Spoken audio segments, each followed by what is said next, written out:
పెట్టి మన ప్రాంతంలో రైతును రాజును చేసిన చరిత్రకు పునాదులు పడ్డది ఈ ఎల్బీ స్టేడియంలోనే. మళ్ళీ 2023 డిసెంబర్ 7 తారీఖు నాడు శ్రీ మల్లికార్జున్ ఖర్గే గారు, శ్రీమతి సోనియా గాంధీ గారు, శ్రీ రాహుల్ గాంధీ గారు, శ్రీమతి ప్రియాంక గాంధీ గారి సమక్షంలో వేలాది మంది తెలంగాణ బిడ్డలు ఇదే ఎల్బీ స్టేడియంలోకి వచ్చి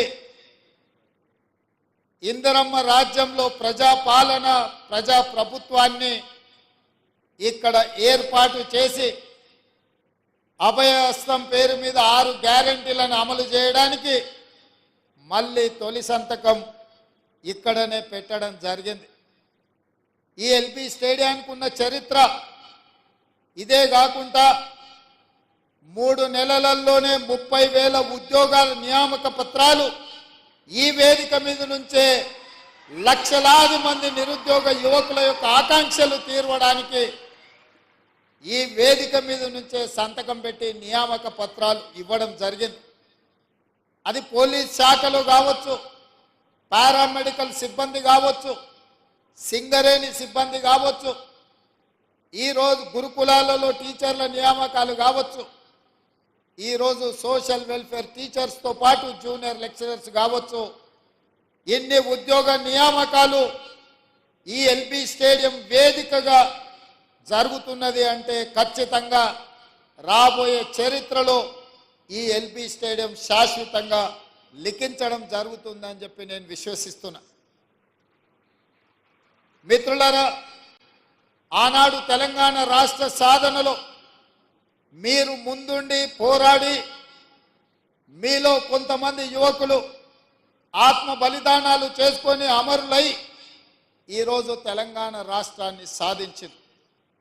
ఆనాడు అమరులైన బిడ్డలు మేము ఆత్మ బలిదానం చేసుకున్నా మా తమ్ముల్లో మా చెల్లెల్లో భవిష్యత్ తరాలకు ఆదర్శంగా నిలబడి ఈ రాష్ట్రంలో మా ఉద్యోగాలు మాకు వస్తాయి, ఆ ఉద్యోగాల ద్వారా భవిష్యత్ తరాలకు సంబంధించిన దళితులు, గిరిజనులు, ఆదివాసీలు, బలహీన వర్గాలు, మైనారిటీల పిల్లలకు చదువులు చెప్తారు, తద్వారా వాళ్ళు దేశ అభివృద్ధిలో భాగస్వాములు అవుతారు అని చెప్పి వాళ్ళు ఆత్మ బలిదానాలు చేసుకున్నారు.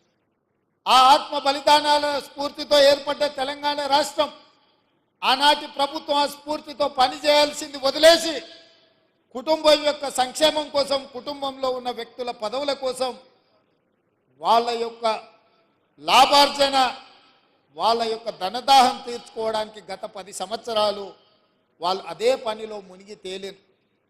ఫామ్ హౌస్ మత్తులో వాళ్ళు ఉండి లక్షలాది నిరుద్యోగ యువకుల యొక్క ఆకాంక్షలు నెరవేర్చడంలో వాళ్ళు వైఫల్యం చెందిన.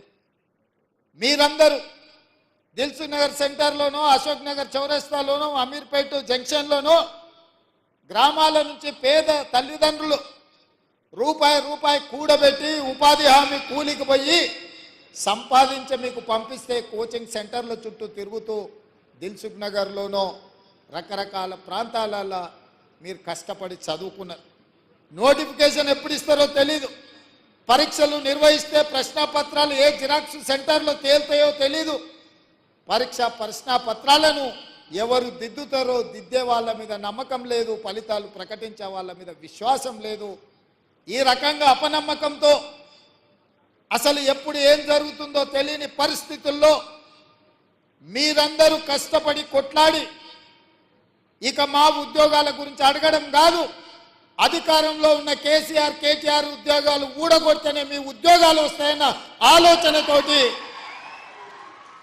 ఉద్యోగాలు అడగడం మానేసి తండ్రి కొడుకు, మామ అల్లుడు, కూతురు తండ్రి ఉద్యోగాలు ఊడగొట్టింది. కాబట్టి 3 నెలల్లో 30,000 ఉద్యోగ నియామక పత్రాలు మేము మా మంత్రివర్గ సహచరులము ఇవ్వగలిగినము అని అంటే ఇందులో మీ కృషి ఉన్నది, మీ యొక్క కష్టం ఉన్నదని చెప్పి నేను నమ్ముతున్నాను.